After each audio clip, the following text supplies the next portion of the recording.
अस्सलाम वालेकुम दोस्तों, कैसे हो? उम्मीद है कि सब खैरियत से होंगे।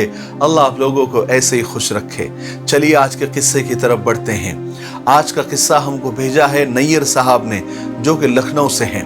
कहते हैं कि 4 दिन पहले की बात है, मैं एक औरत से दोपहर के वक्त मिला और वो औरत जिस्म फरोश थी, यानी जिस्म बेचकर अपना पेट पालती थी। रात को इसलिए नहीं मिला कि वो अपनी रोजी कमाने में मसरूफ होती है, इस वजह से दिन में मुलाकात करनी पड़ी।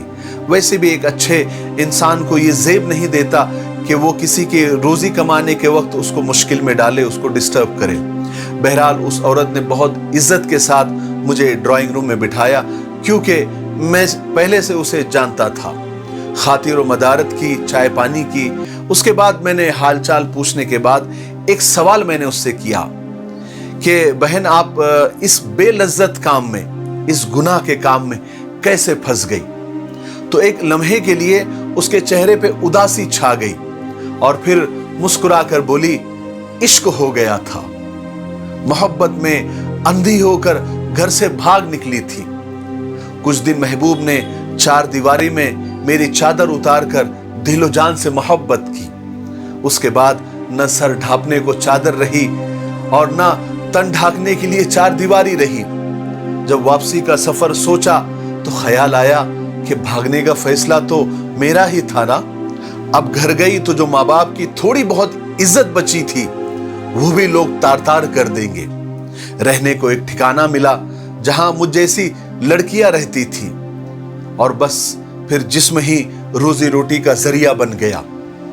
मैंने उससे सवाल किया कि वालिदैन तो माफ कर देते हैं, माँ बाप का दिल नरम होता है, एक बार चली जाती, जाकर देख लेती, वो माफ कर देते। वो मुस्कुराकर बोली, माफ तो अल्लाह भी कर देते हैं, लेकिन लोग माफ नहीं करते। ये मुआशरा, ये समाज माफ नहीं करता।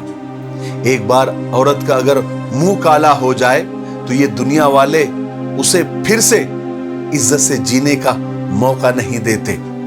औरत का एक बार मुंह काला हो जाए तो मरते दम तक काला ही रहता है। मैंने उससे सवाल किया कि आपने भीख क्यों नहीं मांगी? चले भीख मांग लेती, कम से कम जिस्म फरोशी करने से तो अच्छा काम था। तो वो बोली, साहब ये सब किताबी बातें हैं। कोई किसी भिखारन को किराए पे कमरा तक नहीं देता, झोपड़ी में भी नहीं रखता।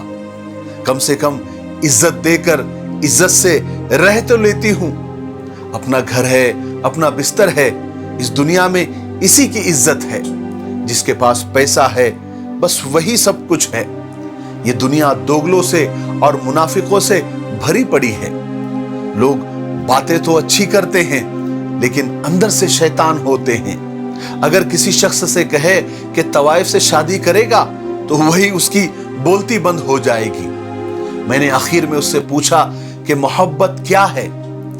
तो कुछ लम्हे खामोश रहने के बाद बोली कि भाई, मोहब्बत भी एक धंधा है। मर्द अपने पैसे, अपनी रकम इन्वेस्ट करता है, फिर महबूबा के जिस्म से खेलकर सूद समेत वापस लेता है। अब वो औरत अपने महबूब के रहम करम पर हो जाती है। मर्जी है तो शादी कर ले, मर्जी है तो छोड़ दे। जो लोग सच में मोहब्बत करते हैं वो निकाह का रास्ता इख्तियार करते हैं।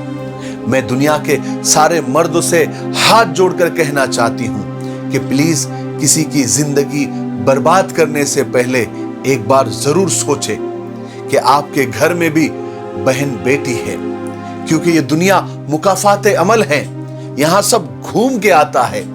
अगर आप किसी की बेटी की इज्जत से खेलेंगे तो वो दिन आपको भी देखना पड़ेगा। अगर आपको सच में किसी से मोहब्बत है, आप निकाह का रास्ता इख्तियार करें, वहां पैगाम भेज दे और उससे निकाह कर ले। यही सच्ची मोहब्बत है। इसका अंजाम भी अच्छा होता है, खूबसूरत होता है।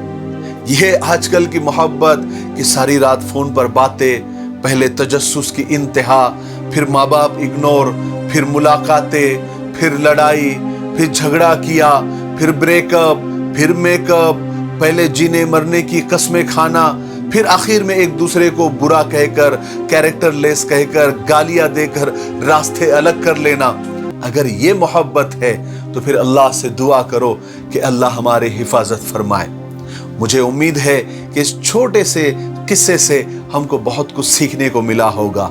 मेरे लिए, पूरी इंसानियत के लिए और पूरी उम्मत के लिए खैर की दुआ करते रहें। अस्सलामु अलैकुम व रहमतुल्लाहि व बरकातुहू।